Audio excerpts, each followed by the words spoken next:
What's up, everybody? Welcome to another episode of TOASTY! I'm your host, Josh Berry. I'm your other host, Chris Pico. In today's episode, we are going to cover a few little things, the same as we cover a few little things in every show. Although, yeah, these are particularly popular topics. Yeah, and they're both really cool, too. Yeah. I'm a fan of both. And one of them, fan in certain ways. One of them I'm a very big fan of. So. Yeah.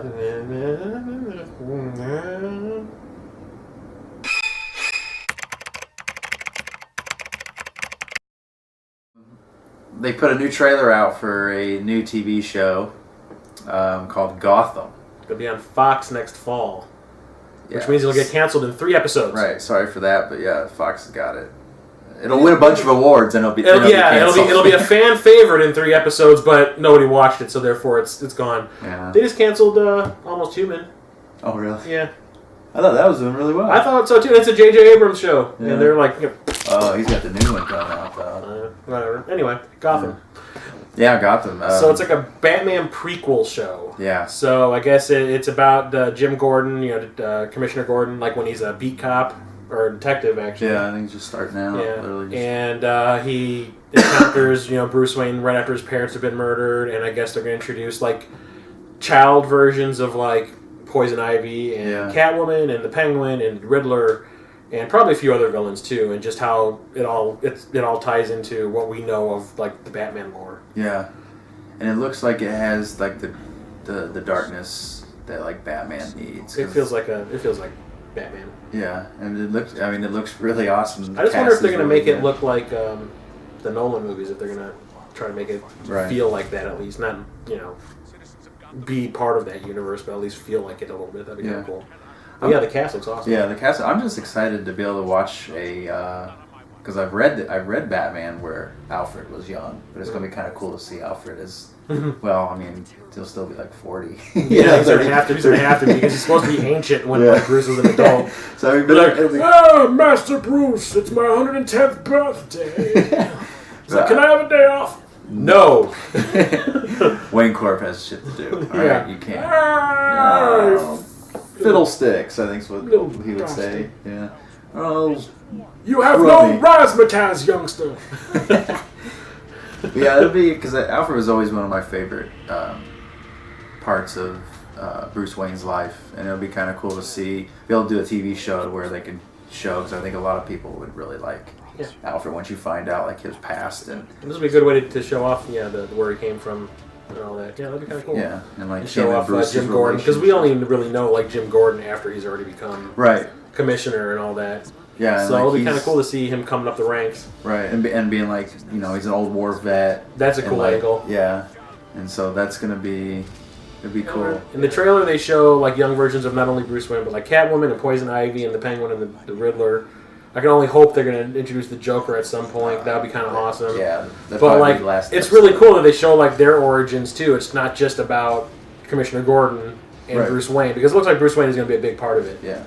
And but I'm glad that they're using the Rogues Gallery and give you some backstory on them too. I think it's going to be interesting. I think it'll be really cool, depending on if they can pull it off or not. I mean, this is just a trailer. Yeah. I mean, they're showing you the best parts, so it could be garbage. Yeah, I mean, but And Fox, please don't cancel after 3 episodes, because it's going to take a while for the show to get set up. Hello, I mean, Arrow wasn't perfect at the start. Yeah. And now that's in its 2nd season, and it's like the most popular show in the WB right now. Hello. Yeah. Yeah, Batman is not known to get rid of his enemies, but because he's, even though he has every right to kill some of these people. Yeah. But then he's got someone like the Joker, which the reason Joker's so great and he's my favorite is, he just. Like he's happy that Batman. He doesn't want to kill Batman because he's happy. He has more fun with Batman alive. His reason for being is to fuck with Batman, basically. And his whole life is just. And the thing is, they're basically the same person, just different sides of the coin. It's just kind of like they're both insane. Like Batman is insane. And Bruce Wayne is crazy. It's just Joker has fun with it, and Batman uses it for good. Right. Joker's just fell over that line. Yeah. And then Bruce just never did. He's kind of found a way to stay human and channel. But yeah, I'm excited for this. Yeah, I think it's gonna be cool. I'm definitely gonna watch that. Yeah, it's just like we said, and we'll say it one more time. Give it more than 3 episodes, please. Give us 6 episodes. Just say we'll give it 6 episodes. After that, it'll be set. Right. And all you got to do is the very last episode, the very last 5 minutes, introduce Joker. And end the season. Next season will be the hottest fucking thing on the market. Mark our words. It will. Just introduce him at the very end. And by the way, Fox, we want our cut. Yeah. Because we just gave you that for free. Copyrighted our idea. 2014. Bam.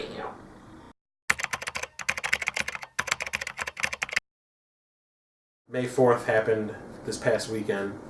We just dated ourselves. Yeah.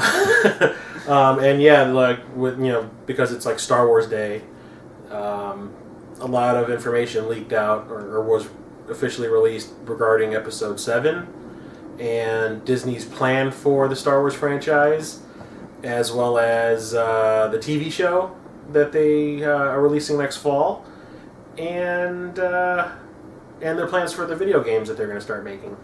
But yeah, as you probably know, J.J. Abrams is directing Episode 7, and they released the name that they are using to film it under. And it's called, ready for this? The Ancient Fear. As far as I'm concerned, it's about as bad as The Phantom Menace. Yeah, well, it's just they're gonna try to disguise it as a horror film being filmed in the city or whatever they're at. Or whatever they're using. It's like, Luke what's being filmed here? Skywalker, Han Solo, and Princess Leia go to the South Side.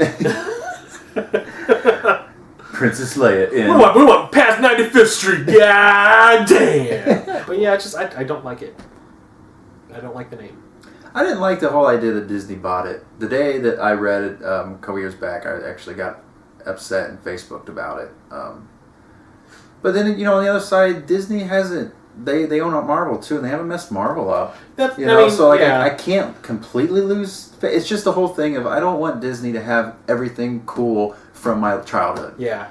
But then again, I mean, if you're gonna put some Star Wars stuff out, cool. I'll watch it. Just don't poop it out like it sounds like you're gonna do. Which is the other point is they also released the schedule for what movies are going to be made through them, and what it is like.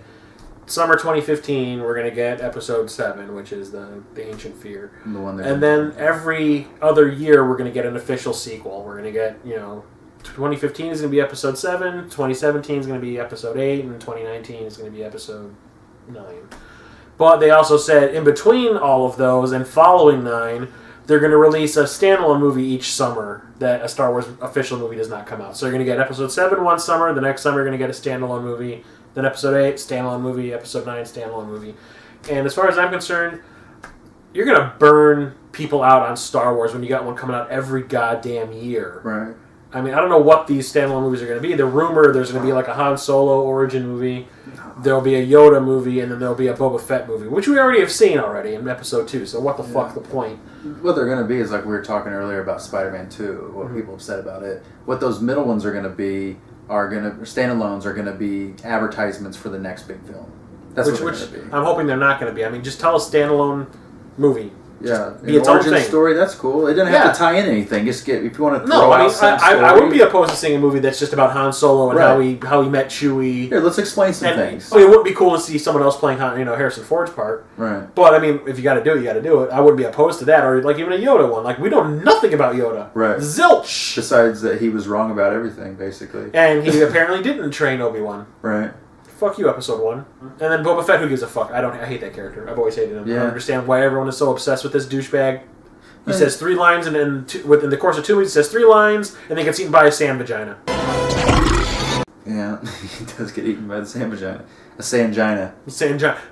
I like that. I like Hitman Assassin, kind of like contract people. But the thing is, there's better bounty hunters in that universe. Right, but I think they showed Aura Singh in Episode 1 for 2 seconds, and she's more interesting than fucking Boba Fett. Yeah. She's got a fucking antenna sticking out of her head. Yeah. So she can make cell phone calls or something.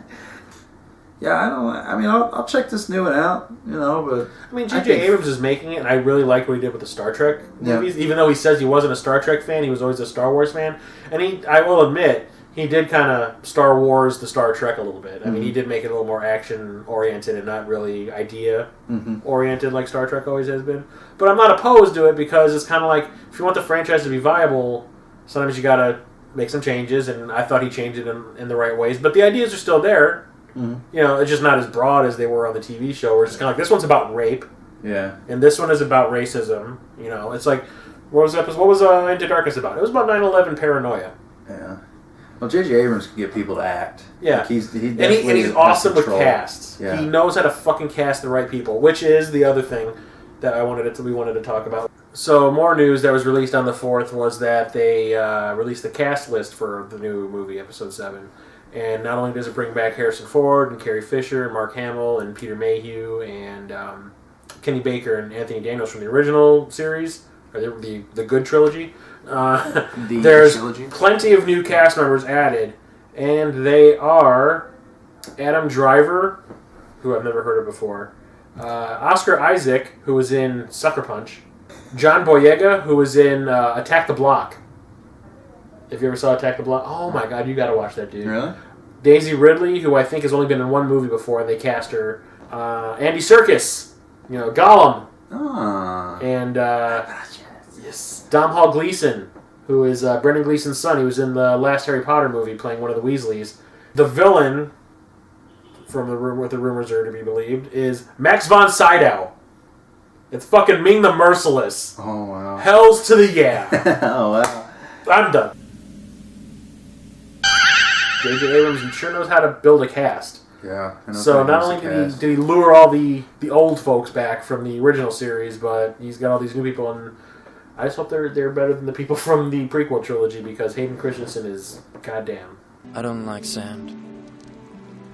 It's coarse and rough and irritating, and it gets everywhere.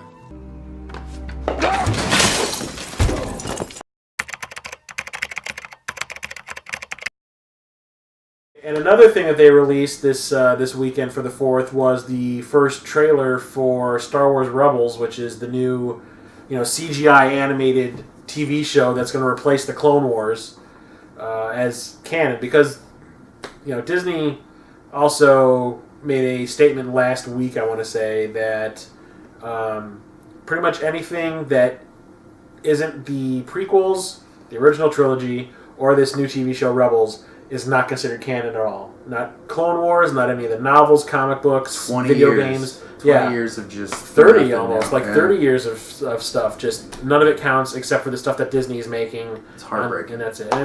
And the thing is, like, I kind of like the Clone Wars TV show. I like it better than the prequels. I thought it was cool. I thought it's such a cool show that, like, it's like a father of like 40 years old could watch it with like his 10-year-old son. I mean, they'll get completely different things out of it. The kid will like it because of the flashing lights and the laser guns. Yeah. And the father will get like, at least the story, his storyline, childhood back. Yeah. A little bit of his childhood. And it doesn't completely suck. Yeah. Which is my thing. Clone Wars I thought was really good. Yeah. They released the trailer for Rebels, which is the new show, and it looks exactly the same.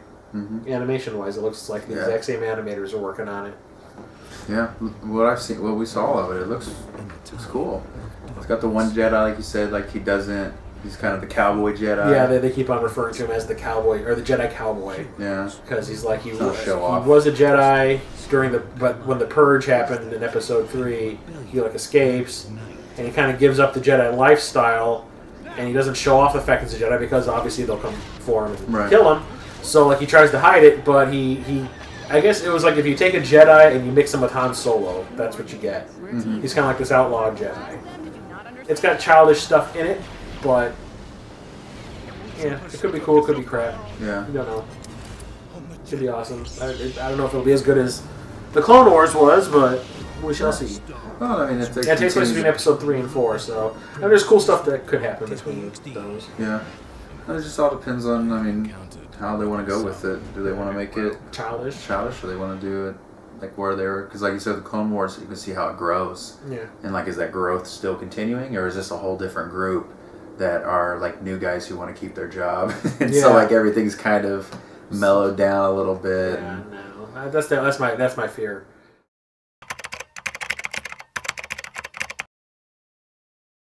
Okay, so all this new Star Wars stuff is all fine and dandy and all, but it's still Star Wars. And as far as I'm concerned, and this might be controversial for some of our fan base, if we have a fan base at all, I really hate Star Wars. I really do. And it's not that it's because... okay, I'll reword it. I'm a lapsed Star Wars fan. How about that? Okay? I love this. Okay? The original trilogy. I love it. This is the only box set I will ever buy of these movies because it has the uncut versions of the original trilogy before George Lucas started putting god-awful shit in these movies. There's no Darth Vader going, no, as he throws the fucking Emperor into that pit. There's none of that bullshit.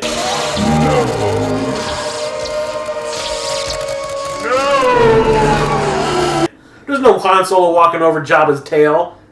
You think I had a choice? Jabba would have bitch slapped the shit out of that cracker. I mean, it's just, yeah. That was the start, and then the prequels just ruined it for me. The prequels just killed Star Wars for me forever.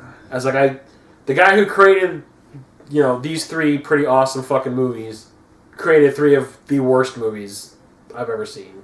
Over the years, I've just really come to not like Star Wars because George Lucas really shows no regard for the fans. I mean, he didn't give them as far as I was concerned, he didn't give me what I wanted in the prequel trilogy, and I wanted a story. Mm-hmm. And what did he give me? He gave me a whiny-ass bitch character that is supposed to turn into the baddest mofo in the galaxy. One of the greatest characters on TV ever. Basically, he's always like number 1 on the top 10 villains list. Yeah. It's Darth Vader, right? The whole thing's about him. Yeah. I wanted to see what he was like, as a youth. I wanted to see what kind of fucked up shit he was doing. And we didn't get that. We got some whiny little emo kid who turns to the dark side because he didn't get a promotion. Yeah. Like, oh, Obi-Wan's looking at me funny. I don't think he trusts me. Oh, bad guy now. It's like, yeah. Why? Why would you do that? And it's such a and he had such a beautiful. The first 3, like you're saying, is just such a beautiful story. It was kind of it's a lot like Breaking Bad, to where the whole thing is like Walter White is the bad guy, and Breaking Bad he's the villain. The same way with like this story is about Darth Vader, who is the villain. Yeah. And you don't see there's not a lot of stories where writers will just make the villain out to be the main character, but kind of. Outside, if you're not Freddy Krueger or Jason Voorhees. Right. And where you can kind of, they kind of camouflage the whole idea that you're watching the villain, through the whole thing. And everyone loved the villain. And then, you ruin the villain. Yeah. It's like when you see him, when he turns, he's some whiny little bitch. This guy's gonna choke people later? No, he's just some rich whiny bastard. Yeah, it's like suburb kid. I think what really kills it for me is at the end of episode 3 when the Emperor goes, "Oh, by the way, your wife died."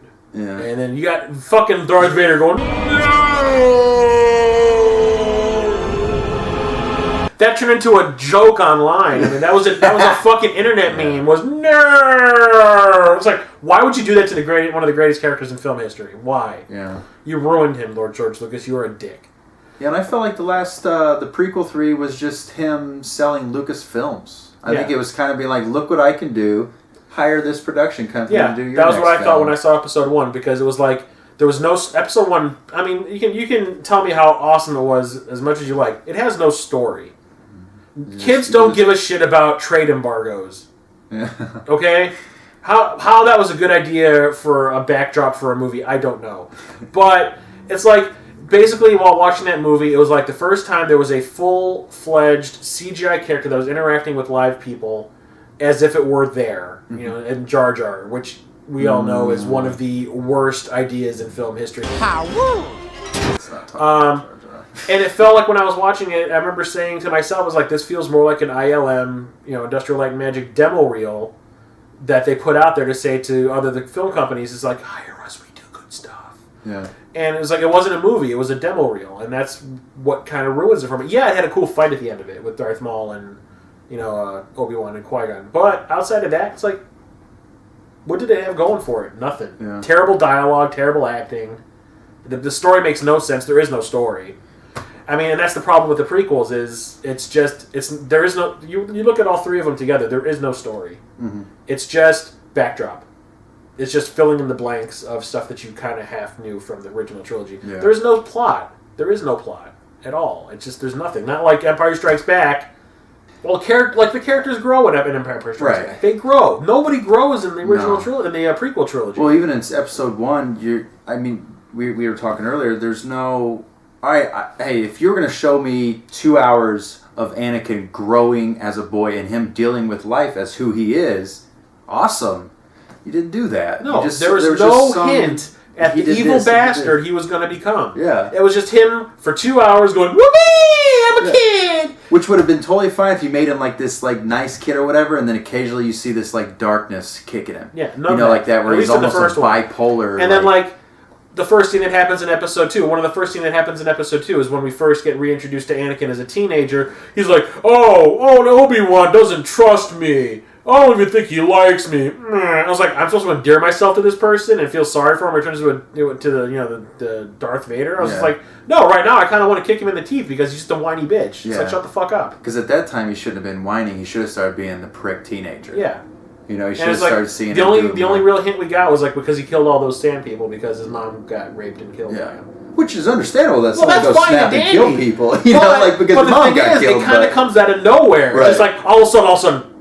Yeah. Should have shown him like doing that like small little bits every now and then of him doing something along those lines. And whining about being ignored. Yeah. And all that does not do it. Does not cut it. No. It's like no, he just makes him annoying. Like okay, I understand that they were supposed to be like kids movies, kids for all ages, right? But it's like he went too far as far as I was concerned with episode 1. You have this little brat kid running around going, yippee! Oh my God. I'm a person and my name is Anakin. It's like, who writes that shit? Anakin. It's an 8-year-old. It's like, who wrote this? Like, seriously, like, I don't know, I could go on and on and on about how much I hate episode 1. There's just so many things in that movie I dislike immensely. I mean, outside of that fight. That fight is awesome. I'll give him that. That's cool. And then in episode 3, there's lots of cool action and fights going on in there. But, once again, it's like, I didn't get promoted, so I'm going to turn to the dark side. Hurrah. And then turn on my wife because I find out she's preggo. Yeah. And it's just kind of like, and the whole, I die of a broken heart bullshit, go fuck yourself. You're breaking my heart. I like that they went as far as to show that he got like pretty much every limb of his hacked off.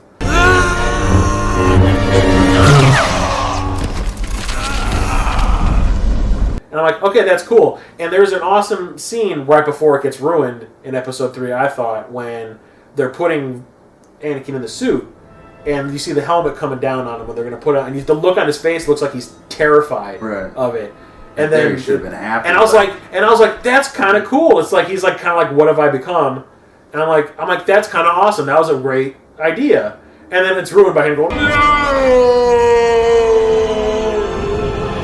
It's frustrating because when I was a kid, I loved Star Trek when I was a kid, but this was my jam. Yeah. This was my jam. I loved this, and I'm not like that. I can't do that anymore. I can't. Which makes me why I'm kind of hesitant about the new sequels that they're going to make, because I'm kind of like, well, I had high hopes for the prequel trilogy, and that let me down big time. I don't know what to think about the sequel trilogy. But to prove that I used to be a big fan of Star Wars, I made a fan film trilogy of Star Wars.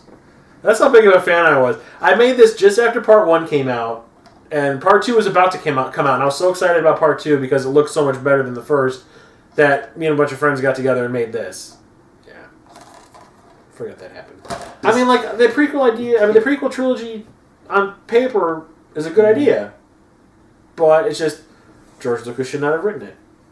Yeah. He probably should not have directed them. He hadn't directed, when episode 1 came out, he hadn't directed a movie since the original Star Wars. And that came out in 1977. This is 1999. So he hadn't directed a movie in 22 years. Just been creating. He'd just been producing and milking Star Wars for all he possibly could in the meantime. Creating new technologies. And it's just kind of like, you watch it and you could tell he hadn't directed anything in a long ass time, because it was kind of like, mistakes that I would have made. The mistakes that I made in the fan film is the mistakes that he made in episode 1. And it's like rookie mistakes. It's just bad acting. It's like he didn't tell his actors to do jack shit. I didn't know how to direct actors. That was my problem. I have an excuse. You don't. Yeah. And it's just kind of like, he just pretty much was like concerned with, let's make all the special effects look awesome, let's make the action cool, fuck the acting. Yeah. Not like the original trilogy had great acting in it, but people looked like they at least gave a shit. Yeah.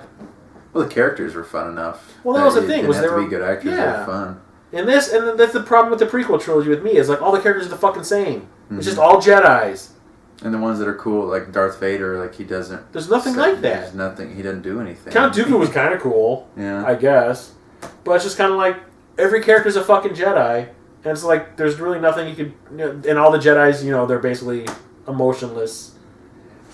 They're all the same. There's nothing to differentiate. You had a fucking smuggler, you have a princess who, you know, is kind of a cool, who's a warrior also. You have, you know, this Jedi in the making in the original trilogy. You have this... One of the last of the species. You have a fucking Wookiee who can't even talk.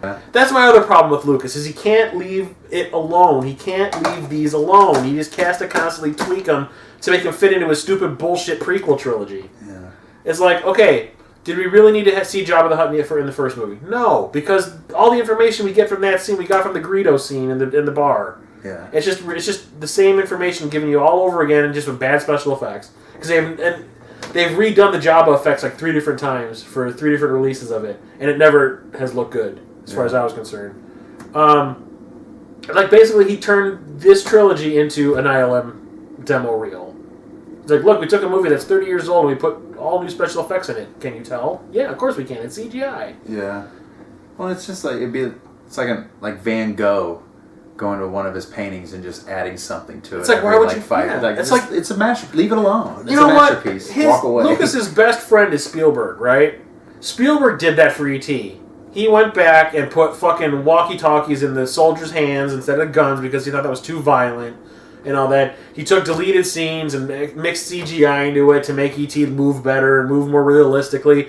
And then, you know what? He had the common sense when they were releasing it on Blu-ray to go back and watch it and said, you know what? I fucked up. Take all that shit out. Yeah. Release it the way it was, I released it originally. And he did. And that's why I bought it.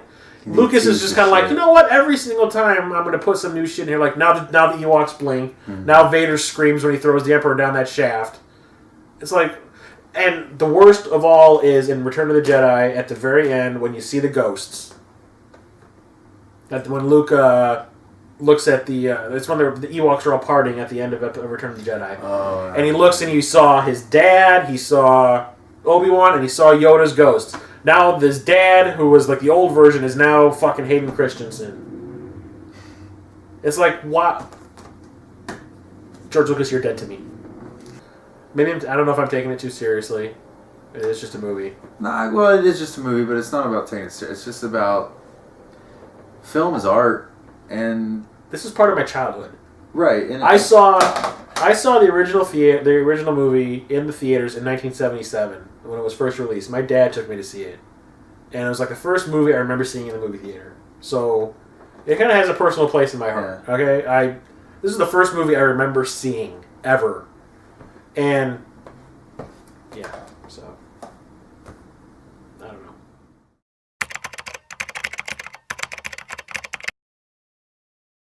Hope you liked it.